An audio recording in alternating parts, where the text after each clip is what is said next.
In the military and in some high-performing organizations, in order to reflect on the success of a project or a process, there's a process that's used called a mid-action review, an MAR, or an after-action review, AAR.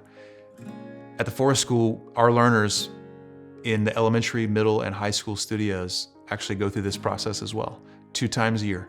Halfway through the year, they have a series of reflection questions where they look back over the previous months and their learning experiences, and they reflect on their growth.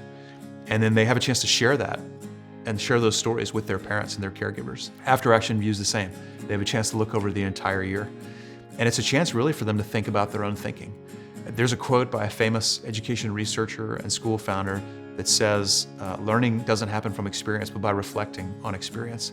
And the real spirit and heart of an MAR and an AAR at the Forest School is exactly that. It's to reflect on the learning experiences that they've had so that they can sort of solidify and deepen the learning that's occurred over the course of that year. Kind of like showing your progress throughout the years. Like mine at the beginning to mine now is like way different. Like my different skill sets and my different learning, like the ways that I learn are way different than they were before I started the school. Mid-action review is an opportunity for them to look at their best work that they've done so far throughout the year.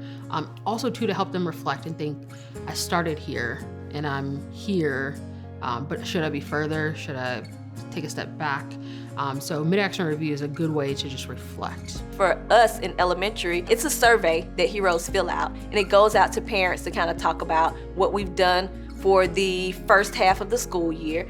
They are able to talk about their favorite quest, what was their favorite part of it. And we've also started to include social capital, and so heroes are able to start keeping a running tally of people they've met, experts they've met. How can I reach out to them? So it just kind of gives them a little reflection about what that first kind of semester of school looked like, and to give parents a little insight too on what was going on. We do an after-action review at the end of the year that looks at the last 6 months of the school year. So they get the same kind of feedback and are able to answer those questions. And a lot of times that second one is a little more detailed just because they've had a chance to do it before.